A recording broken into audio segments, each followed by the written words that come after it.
नमस्कार, मैं हूं नमन अग्रवाल और आप सब देख रहे हैं बिफोर प्रिंट .in। बिहार में आज पुलिस कर्मियों के लिए बहुत ही ऐतिहासिक दिन रहा। उनको नियुक्ति पत्र जो मिल गया। दरअसल पटना के गांधी मैदान में आज नीतीश कुमार ने नवनियुक्त पुलिस कर्मियों को नियुक्ति पत्र बांटा, जिसको लेकर के बिहार में अब सियासत काफी गर्मा गई है। दरअसल बीजेपी ने नीतीश कुमार पर गंभीर आरोप लगाते हुए कहा है कि नीतीश कुमार ने नियुक्ति पत्र नहीं, प्रतिनियुक्ति पत्र बांटा है। बिहार विधानसभा में नेता प्रतिपक्ष विजय कुमार सिन्हा ने नीतीश कुमार पर आरोप लगाया है कि नीतीश कुमार ने नई बहाली ना करके पुरानी बहाली में ही नियुक्ति पत्र बांट दिया है। दरअसल नीतीश कुमार पर आरोप लगाते हुए विजय सिन्हा ने यह कहा है कि नीतीश कुमार ने पहले से पुलिस भर्ती में नियुक्त पुलिस कर्मियों को नियुक्ति पत्र बांटा है।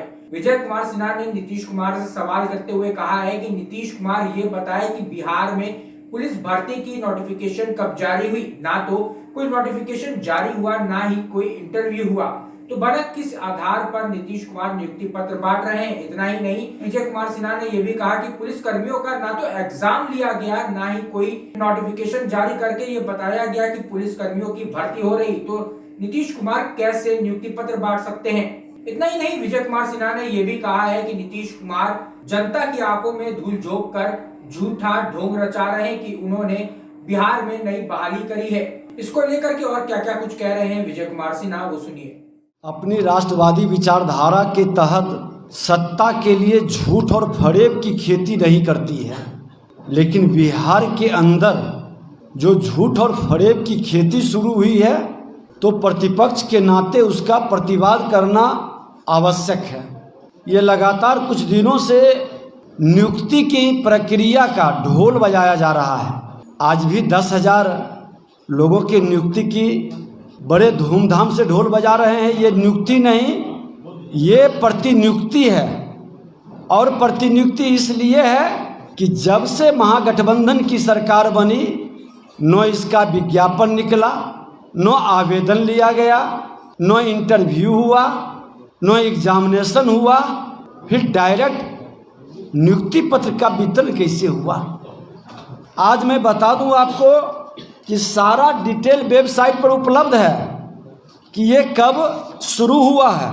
ये विज्ञापन संख्या 5/2020 माह नवंबर 2020 का है, जिसका शारीरिक दक्षता परीक्षा 24/2/2022 से 8/4/2022 को हुई है।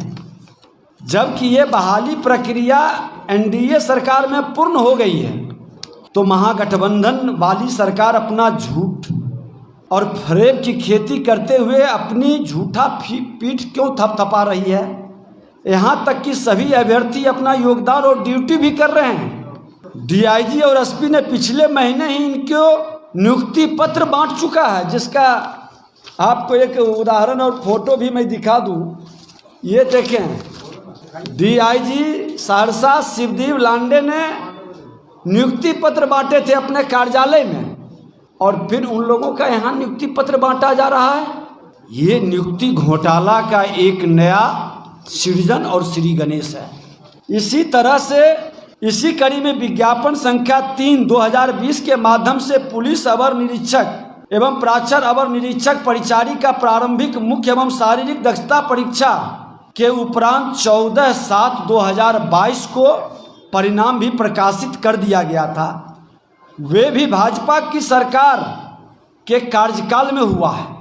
इन तमाम नियुक्ति पत्र जो बांटा जा रहा है, सरकार स्पष्ट करे कि इसका रिजल्ट, फाइनल रिजल्ट कब निकला था और इसका विज्ञापन कब निकला था, आवेदन कब आमंत्रित किया गया था, परीक्षा और इंटरव्यू कब लिया गया था। अब जो पदस्थापित हैं उसको बुला करके आप प्रतिनियुक्ति का पत्र दे सकते हैं, लेकिन नियुक्ति पत्र दोबारा कैसे दे रहे हैं। और नियुक्ति पत्र अगर जो दे रहे हैं तो ये बड़ा घोटाला है। भारतीय जनता पार्टी घोर आपत्ति करती है लोगों को भ्रमित करने का। एक और मामला बता दें कि कर्मचारी चयन आयोग के माध्यम से चयनित जल संसाधन विभाग में लगभग 1000 नियुक्ति पत्र बांटा गया। इसका विज्ञापन संख्या 060601114/2014 में हुआ था।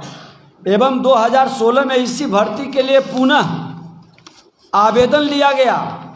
दिसंबर 2018 में प्रारंभिक परीक्षा लिया गया, जिसका परीक्षा फल फरवरी 2022 में प्रकाशित हुआ और 2021 में मुख्य परीक्षा हुआ एवं जून 2022 में परीक्षा फल प्रकाशित हुआ, जो एनडीए की सरकार में हुआ।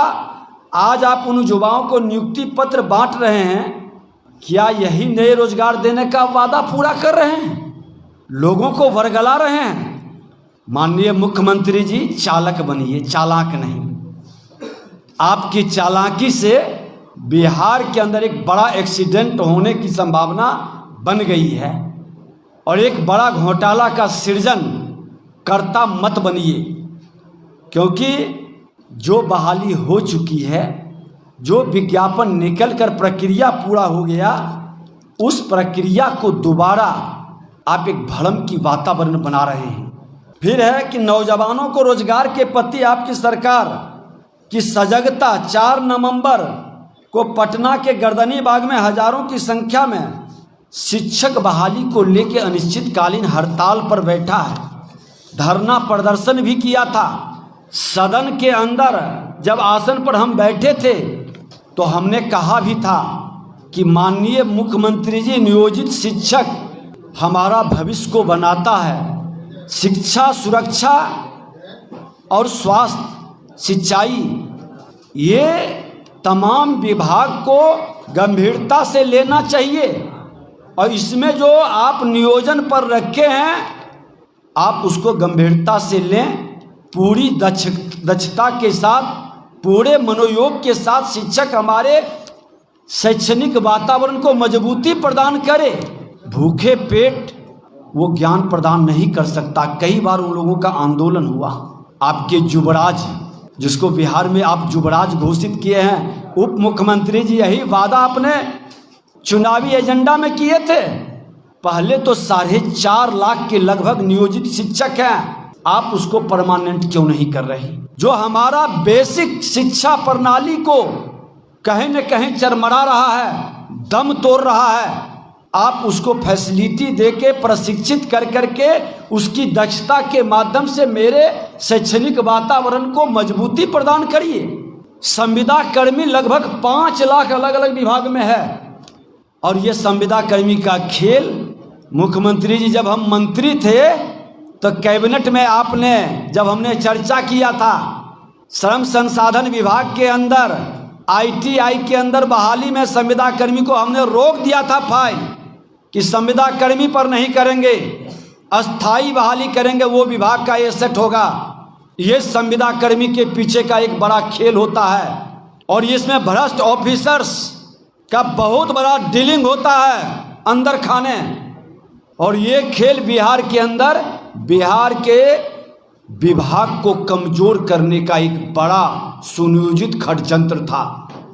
जो गलती आपने किया है, क्योंकि नेतृत्व आप कर रहे थे, भारतीय जनता पार्टी कैबिनेट के अंदर हो, सदन के अंदर हो, आपको हमेशा सतर्क सावधान किया, लेकिन आपका अहंकार, आपका जिद बिहार को खोखला करने में लगा रहा। जितना संभल सकता था हम लोगों ने संभालने का प्रयास किया, लेकिन अब तो आपने हद कर दी। अब ये कौन सा खेल है कि जिसकी नियुक्ति हो गई, जिसकी प्रतिनियुक्ति करने जा रहे हैं, उसको नियुक्ति पत्र बांट रहे हैं। लोगों को, वहाँ कुछ लोग बोलना चाह रहा था गांधी मैदान के अंदर, बोलने नहीं दे रहे हैं। ये क्या कर रहे हैं? सत्ता की मदानता उचित नहीं है और ये सत्ता जनता ने नहीं सौंपी है। ये चोर दरवाजा से आपने सत्ता प्राप्त किया है। सत्ता भारतीय जनता पार्टी के साथ जनादेश मिला था, आपका तो जनादेश घट गया था।